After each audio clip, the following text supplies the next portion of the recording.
Welcome to the Paul and Saul podcast. I'm Saul. I almost said Paul. He's Paul. I'm Paul. And we're here to give you the latest updates from the Niceville area.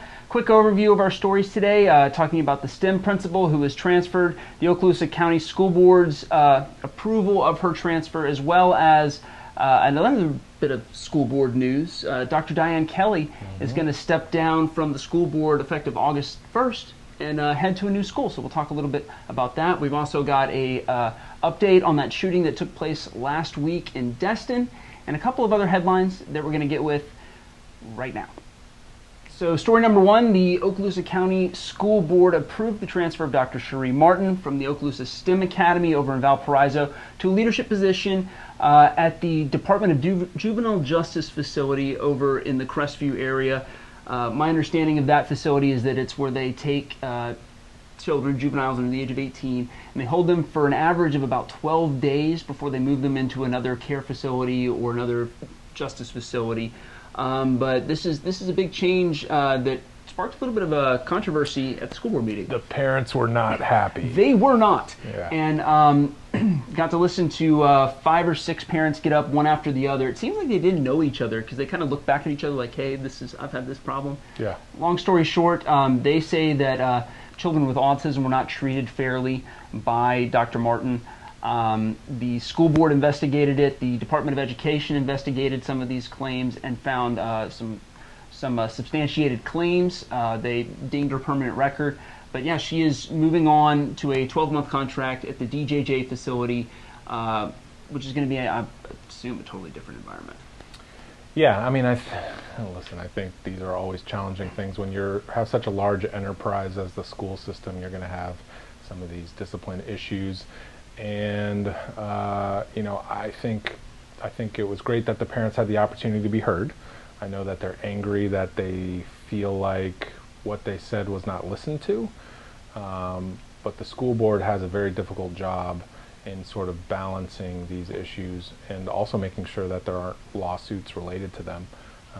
So employment lawsuits in these type of situations are really high. So I think they tried to do everything they could to protect themselves, but in their very difficult job and in the eye of the public, it probably wasn't enough.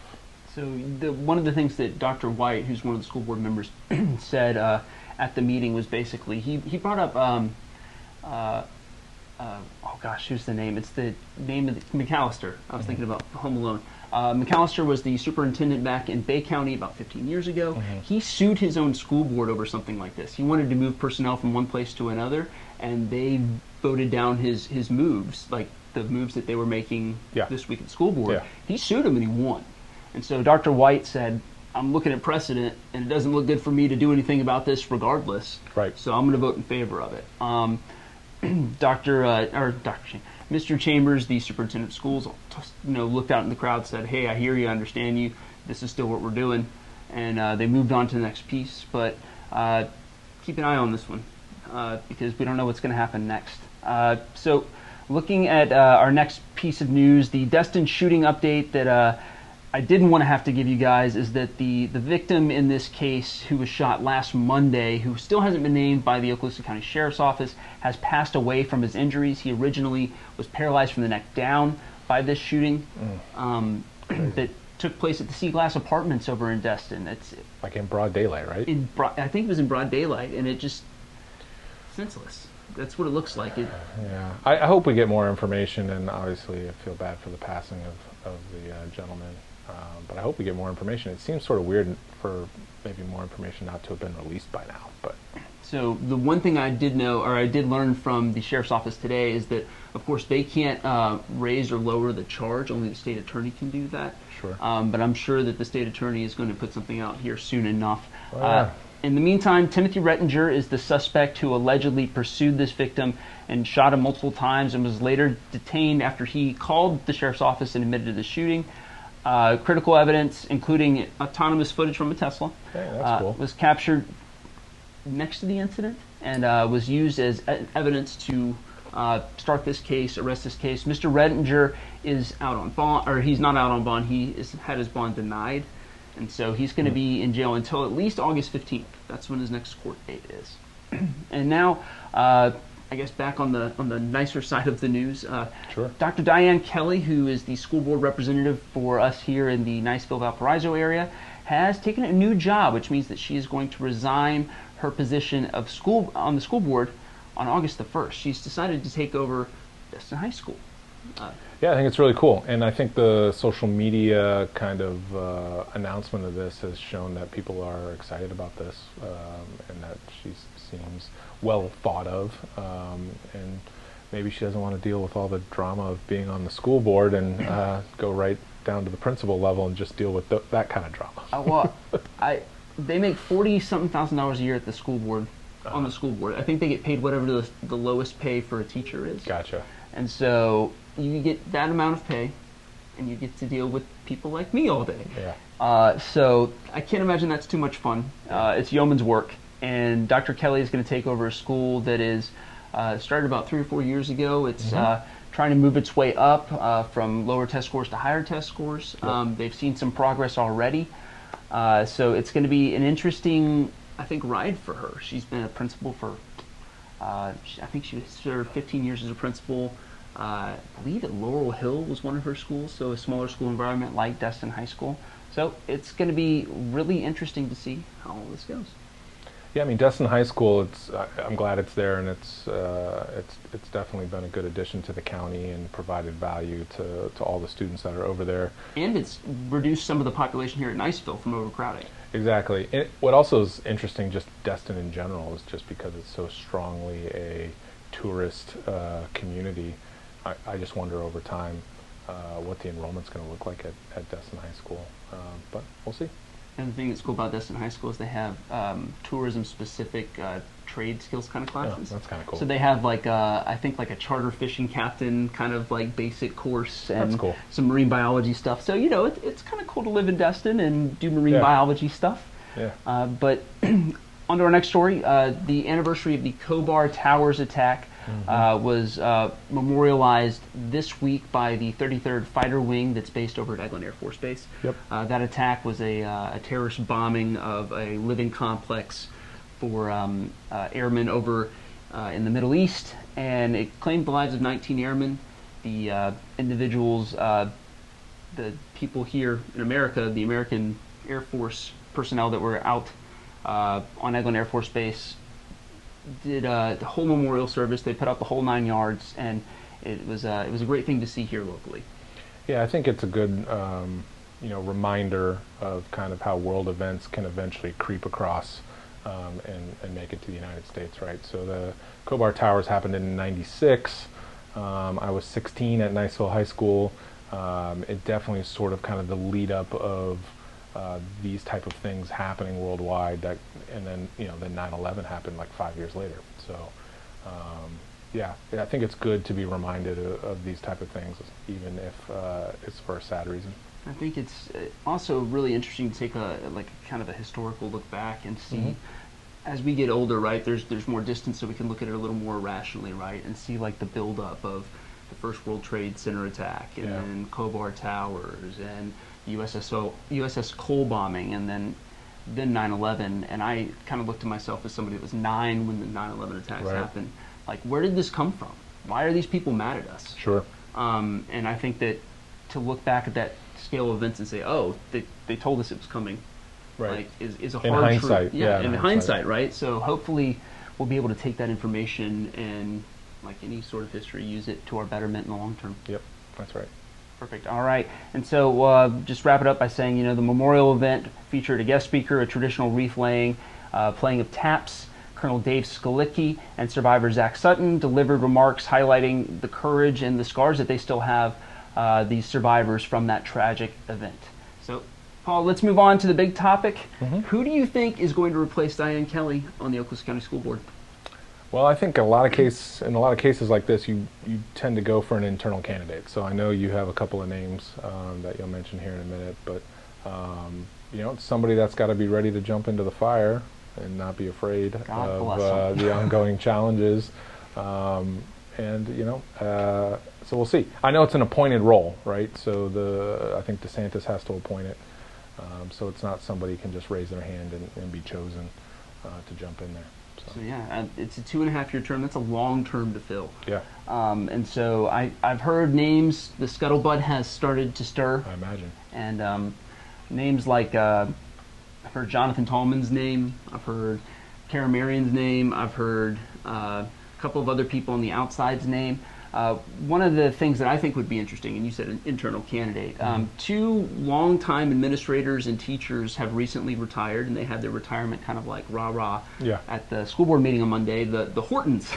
So Gerald and Steve Horton have been icons of the administrative staff of the Okaloosa County School Board for, forever. Yeah. Steve Horton taught my wife calculus. Like he's been there, Yeah. He's been in and inside of this thing. I think that would be an interesting case for both of them. I don't know. It's all up to the governor, who will sign it and send us a press release, and then once I get that press release, I'll let you guys know. Who do you think the governor asks for recommendations from? Because there's so many counties and so many school board seats. It seems unrealistic that DeSantis is knows the right person for the right county every single time. My understanding of the situation is that the governor has people in each county that he kind of trusts, more or less. Gotcha. And he says, okay guys, I need a new school board member who is somebody. Who are we anointing? More or less, right? Yeah. Like who are we going to pick to fill this role for 2 years? I need them to be, and then he makes a list, like I need them to be policy-wise this way. I need them to be I'm sure he would prefer somebody with a Republican voting history. Sure. It would be stuff like that, and then his group powwows, and they talk and they say, we think Bob Johnson, who's actually the sheriff of Santa Rosa County, so not Bob Johnson, a different Bob Johnson. Bad name choice. Yeah. Rob Smith. If that's you, I'm sorry. It's probably not going to be you. But they say it to him, and he says, that seems all right. He seems like he's probably not a serial killer. Yeah. Put him in there. I'm sure they do more vetting than that. But that's the long and the short of it, is ultimately he gets to pick. And I guess we'll see. So, as always, it'll be pretty interesting. Finally, coming up this week, we have a lot of elections page updates that I'm really excited about. I spent a lot of time crunching data, so please look at it. Took all the campaign donations, something like 700, 800 donations that total about $535,000 just for local races.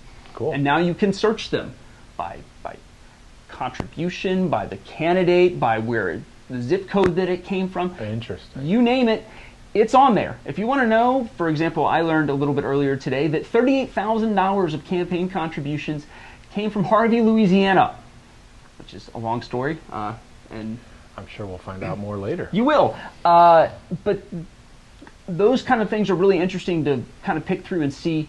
It helps inform my voting choices, I know. And so I want to know who's putting their money where their mouth is with the candidate, because if I see that, John Smith, again, has donated money, and I think, John's a good guy and he knows what he's talking about, I'm much more likely to vote for that person. So please look at it. Please look at it. Took a lot of time. Besides just the time and effort you put into it, just get educated on how you're going to vote, right? midbaynews.com/elections is where you're going to want to go for all the election information, including interviews. Just finished up 3 interviews. Eddie Perillo, candidate for sheriff, Eric Aiden, candidate for sheriff, are up on our website right now. Nice. And Sergeant Livingston from the Florida Highway Patrol just got off the interwebs with him. He has an interview with us that I'm editing right now. Awesome. So you're going to have all the information. Are you going to be like other news outlets and back a certain candidate, or are you going to stay neutral on all these? I don't think this time I'm really prepared to do that. Yeah. I know who I want to vote for. Sure. But I don't know if our organization is ready for the wrath that hath wrought. Okay. I could be convinced, but I would need somebody to prop me up when the hurricane force winds come, because I want to live. Yeah, that's okay. You don't have to. You don't have to. I just think it's interesting when publications do that. I don't know what the value add really is, but I think the only value add that I think would be worth long term is if we had a board, 5 or 6 people that know the community, kind of the same way that DeSantis relies on local people. Okay. That makes sense. But what Christopher thinks about who you should vote for, I don't think carries a lot of meaning for anybody. All right. But That's just one man's opinion about his opinions. Fair enough. Tell the people about the NAACP coming to town. NAACP Town Hall is coming to Fort Walton Beach this Saturday. The focus is going to be on the death of Senior Airman Roger Fortson. Shantameki Fortson, his mother, will be there to help lead the discussion with the NAACP. It takes place at 11 at the Fort Walton Beach Civic Auditorium. That's downtown Fort Walton Beach, right there on Miracle Strip. So it'll be there at 11, I said, this Saturday. Check it out, and it should be very interesting. I plan on being there to see what's said. Yeah, I mean, I think this is going to continue to be an ongoing story, right? The shooter was released from the sheriff's department, and I guess we'll see if charges are brought up. I mean, so my understanding, so every law enforcement related shooting where an officer shoots or gets shot automatically goes to the Florida Department of Law Enforcement, the FDLE. They conduct investigations, and they take I have records requests in with the FDLE from 6 months ago that haven't been answered. So it'll be an ongoing story, and it may take a long time for it to conclude. A hot minute, which I'm not thrilled about, because I believe that justice, like in all of its forms, needs to be. We're entitled to a swift trial. You know, you're not. You shouldn't have this hanging over your head forever. You should have an answer. Fair enough. That's my hot take. It's buy and sell time. buy, sell. No, you go first. Yours. Mine are on the teleprompter. I know you're just back from vacation, so we're heading in that direction. So I want to talk vacations because I think that the hottest buy this summer is a vacation to scenic Montreal. Montreal's a cool town. First of all, Montreal is basically a European town in North America. That's pretty cool. Secondly, the high today, I checked, is 76. 76 degrees. Not Celsius, which is what they do there. I don't know about that. About that. Okay. But those guys, they got it right in the summer, okay? That's the wrong accent, isn't it? Well, it's like a Minnesota, Canada thing. You have to go like straight French for Montreal. Oh, that's right. Bonjour, hi. No. Well, I think only in fairness, if they're going to come here during the winter, we could go there during the summer. It's beautiful. It's equal. We're like, I don't even know what we're doing here. We should all just decamp to Montreal every summer. Okay. This is too hot. Okay. Anyway, sell it. It's fine here. I like it here. Running on pavement, and this is why I'm buying Montreal. Okay. You've been running on pavement? I have been running on pavement because it's hard to find like grass and like asphalt that we won't get run over. Yeah. And my knees hurt all the time. Maybe you just need better shoes. I don't need better shoes. I just got new shoes. Maybe you should run in the median. Or run... I am not running on John Sims. In the grassy area between the sidewalk and the street. The neutral ground? Yeah. Yeah, the neutral ground. Then you just have to run around the... It'll be fine. I'll get a lot of times to stop. All the mailboxes. But yeah. So I'm selling running on pavement. I am going to find another way to exercise that is running, that is not on pavement, because it's a hurting. Not to minimize our stories this week, but this must be a slow news week if those are your buy and sells. Look, man, I just got back from vacation. You need to cut me some slack. All right.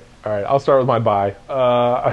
I'm loving Niceville social media. I think for the most part it's fairly ridiculous, but every once in a while there's a good one that's super funny. So I don't know where Christopher you'll put it, maybe over here, or maybe it'll be over here, or whatever. I'll superimpose it. It'll be fun. My buddy Alex post, I think it was Niceville Word of Mouth, was hilarious. And he even drew like a little map, and he said once you get past like Niceville's fantastic and everyone is nice to one another until you get past 285 by the Taco Bell and you make the arch towards Government Avenue to head up towards the airport. Then in that area everyone turns in. Then it's war. Then it's war.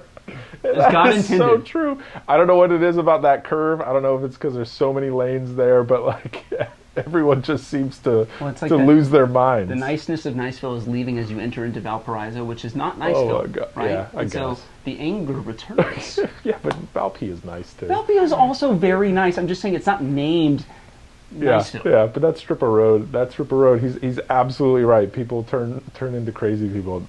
Like no matter which direction you're heading, that section of road, you know, out in front of Black Rifle and Pepitos. Is it Pepitos?